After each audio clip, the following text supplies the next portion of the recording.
So yeah, guys, the government just dropped the ball in aiding gamers once again. Okay, we released a video quite recently on Trump saving gamers, basically delivering us an executive order on when it comes to just basically debanking people of all kinds of political backgrounds, religious beliefs, etc., where they were basically people were getting stripped of their financial rights from the looks of it. And so we're gonna just watch this. Leave comments, drop likes. I'd love to get you guys' feedback on it. All right, guys, here we go. Let's rock on. Let's freaking go. Just when you thought the situation with Steam, PayPal, and MasterCard was over, a new player has entered the game. The US government. The big problem started when payment companies like MasterCard threatened to cut off their service to Steam if they didn't remove content they disliked. PayPal even terminated its service. In early July 2025, PayPal notified Valve that their acquiring bank for payment transactions in certain currencies was immediately terminating the process of any transactions related to Steam. This affects Steam purchasing using PayPal in currencies other than EUR, CAD, GBP, JPY, AUD, and USD. That's crazy. Wow. This on Steam in most currencies. This wasn't because Steam was doing anything illegal. It was because of something called reputational risk. Yeah. Reputational risk. That's what they say to basically play on semantics to basically hide their true intentions behind what they do. It's a play on words. It really is. This turned into a huge problem as thousands of games were removed from Steam and itch.io. But they weren't just removed from Steam. They were removed from Steam literally like if a certain person with a political background or some kind of like, who had beliefs that weren't aligned with a particular third party that was basically, that had some kind of affiliation with these particular banks, they weren't allowed to purchase certain games. They were literally being stripped of their financial rights. They should have the freedom to buy what they want. At least that's what I got from the gist of it based on my research. Hours ago, on August 22nd, a bill was introduced to the U.S. House of Representatives that could completely change this whole situation. The bill is called H.R. 5014. This new bill wants to turn an executive order into a formal federal law. So that's what we wanted before. When President Trump signed that executive order to prevent the debanking of all Americans, which basically saved gamers from discrimination. So I said before, it's like an executive order is like taking medicine. Eventually, the effects of that medicine wear off. Whereas Congress, they're the ones that basically try to they are the ones that basically pass laws to set in motion to make more permanent. And this is exactly what happened based on what I see.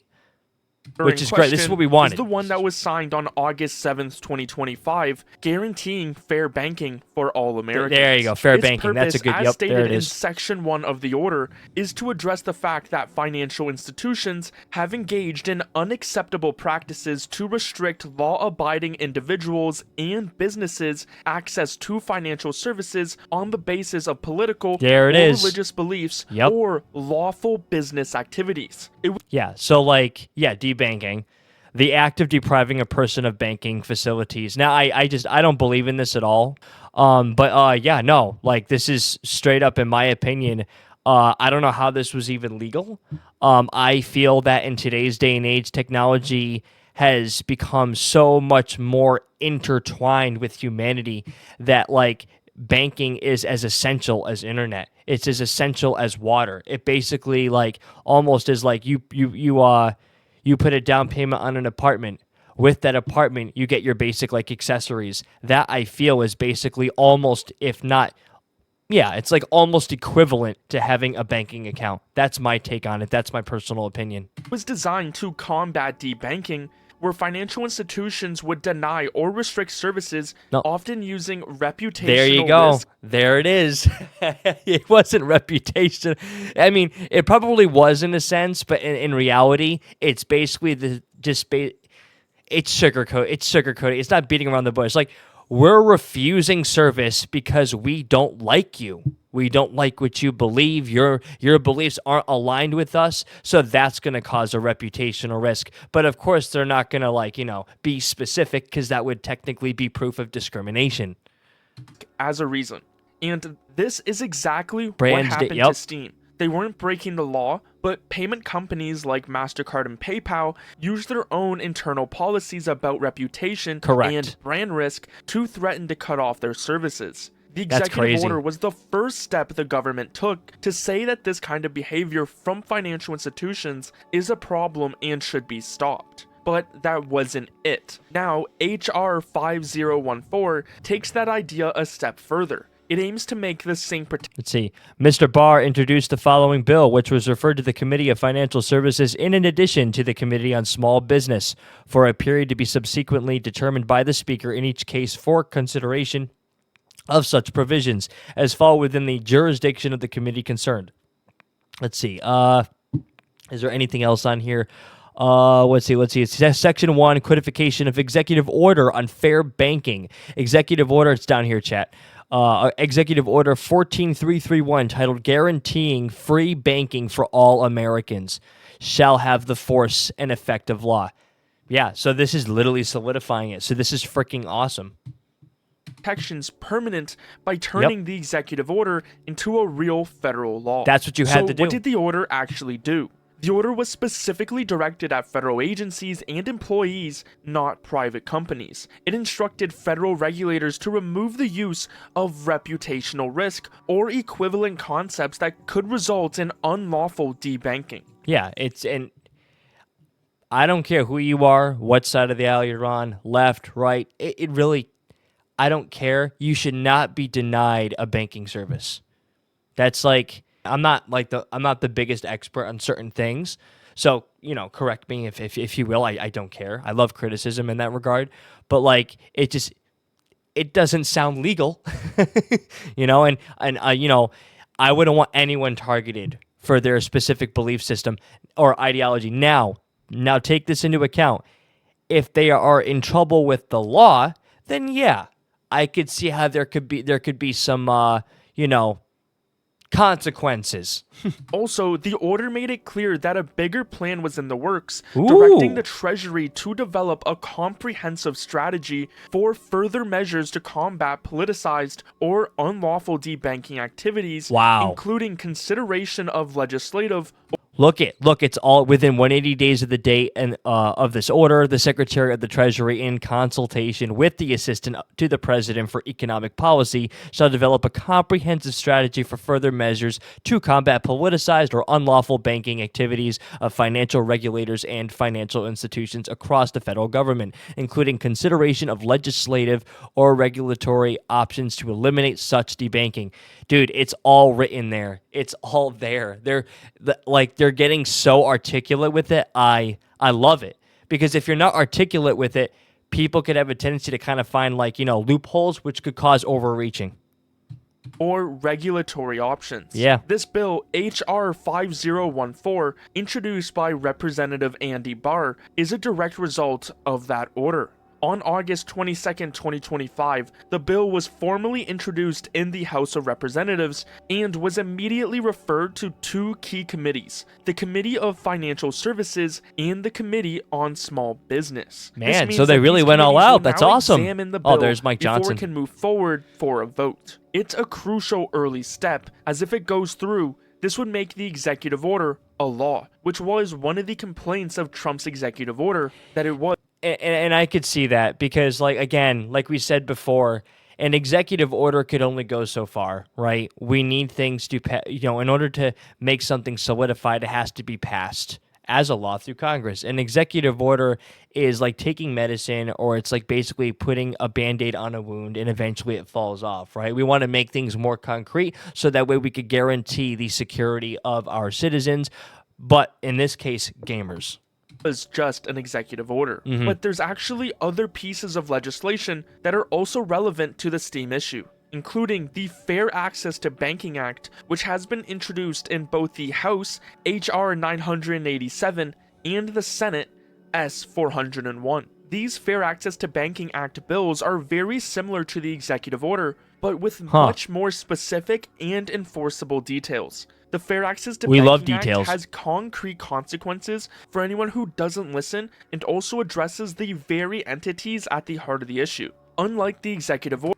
Section 3, the purpose. Oh, hold on, chat. I'm sorry. I realized that my webcam is probably a little bit in the way. Hold on. And also addresses the very entities at the heart of the Here, it says Section 3 purpose. The purpose of this act are to. Now, they're talking about this other act, I guess, is similar, okay?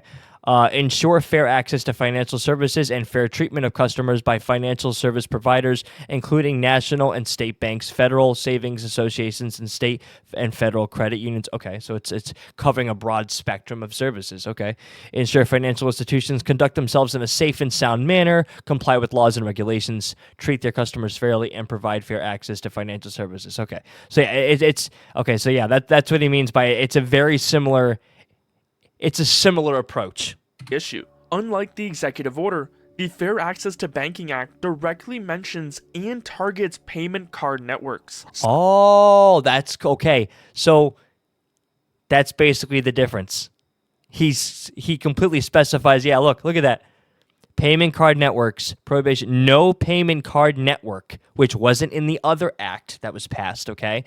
No payment card network, including a subsidiary of a payment card network, may directly or through any agent, processor, or licensed member of the network by contract, requirement, condition, penalty, or otherwise prohibit or inhibit the ability of any person who is in compliance with the law, including Section 8 of this Act, to obtain access to services or products of the payment card network because of political or reputational risk considerations. There it is.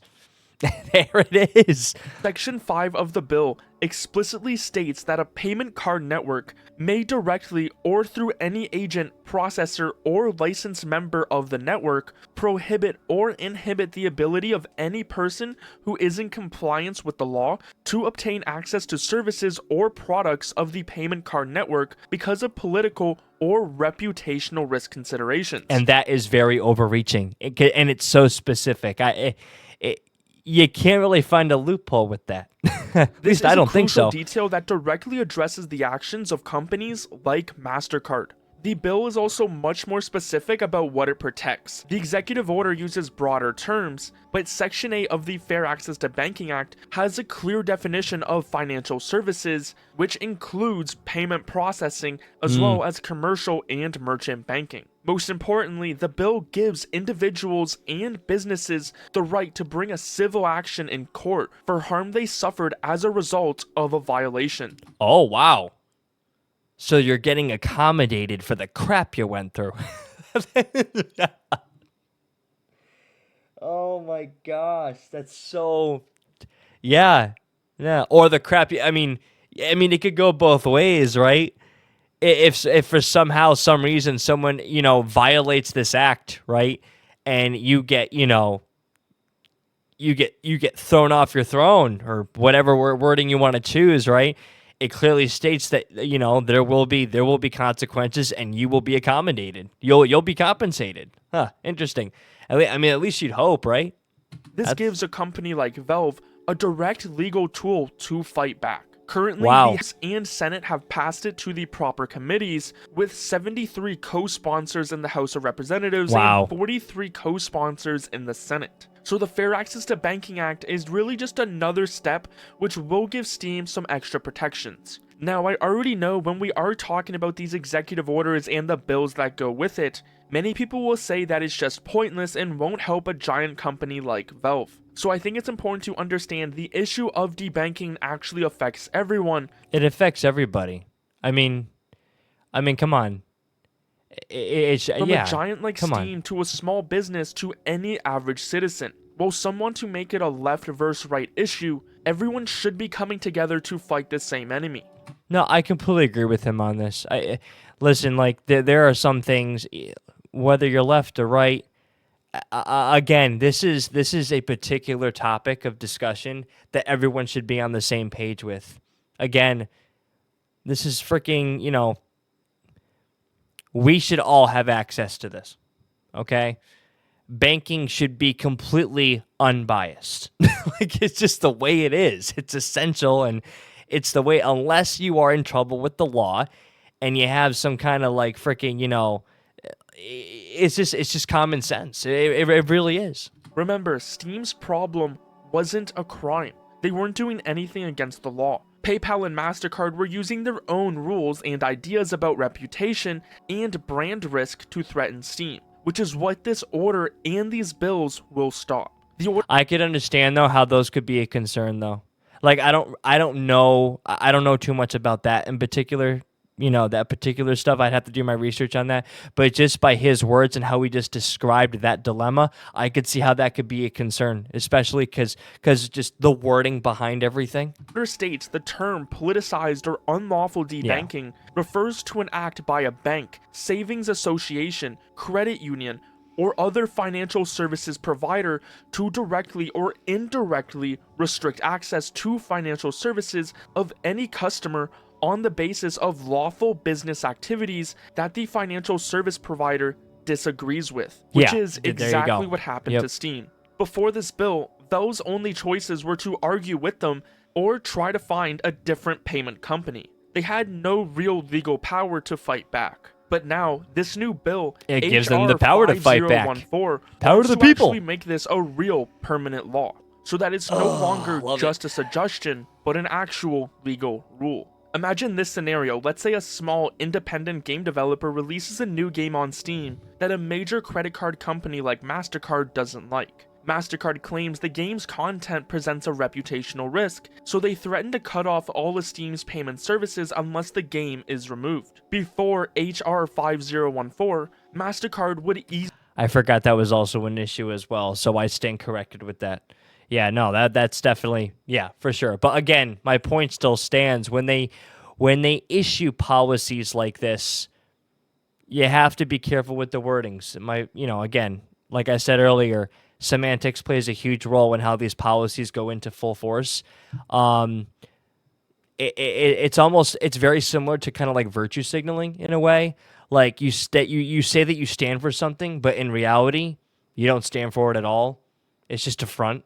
It's fake. Easily win this fight, and the game would have to be removed. But if this becomes a new law, Valve could turn around and say, we're not removing this game. Your actions are a violation of a federal law under HR 5014, and we will take there you to go. court. So for the very first time, Valve will actually have a concrete legal tool to use in this kind of fight, which will shift the power dynamic completely away from these financial companies. That's good, though.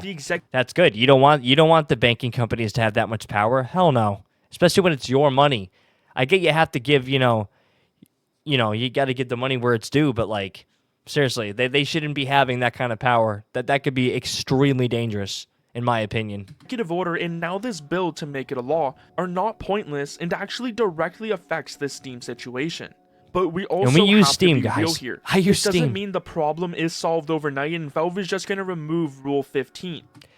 Content that may violate the rules and standards set forth by Steam's payment processors and related card networks and banks or internet network providers, in particular, certain kinds of adult-only content.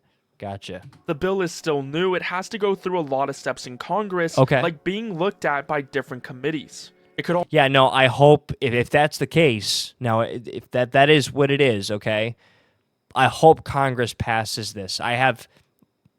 Again, I will say this like I did this before in the other video. Eventually, I'm just not going to say this at all because you guys know me by now, but this isn't a politically charged channel by any means.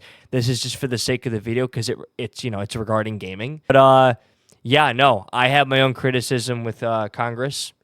I have my certain, how they could do things better, in that regard. But yeah, I really hope they work together, shake hands, and fight for us. I really do. This would be such a massive win for people, especially just the overall gaming community. And I really hope that gamers also come together and just kind of rejoice in this for sure. Also take months or even years to pass, and it also might not pass at all depending on how the vote goes. Even if it becomes a law, these financial companies might try to find other ways to abuse their power. But either way, this is a great step in the right That's why you don't want banks having that much control. Direction. We got the executive order, and now they want to turn it into an actual law. Banking can act like the government. That's what I meant. That will That's make what it I was even trying better. to say. So the MasterCard, PayPal, and Steam saga is not over just yet, especially as Collective Shout now wants gamers arrested. All right. I haven't been to... Well, there you go, chat. So yeah, let me know what you guys' thoughts are. And again, I tried to have my commentary be as honest and elucidated as much as possible for you in that regard. But yeah, let me know what you guys think. I think this is great. But big but, I hope it only keeps going. I hope we make things that are more concrete. I hope we keep the ball rolling and keep making progress for the people in the gaming community, and that people just aren't targeted simply just because of, they have a different, worldview. And that to me that's pathetic. I don't think that even should be the case. Okay. Disagreement doesn't mean you hate something. Like, disagreement is not equivalent to hate, if that makes any sense. Okay. However, hate can stem from disagreement. Hope that made sense. But yeah, no, there's no hate here on this end. So, but yeah, no, you guys are awesome. And but yeah, let me know what you guys' thoughts are. Okay, I'm gonna end this before I start to ramble. You guys know me. God bless you guys. We'll see you guys in the next broadcast. I'm shot. Take care, everybody, and thanks for watching.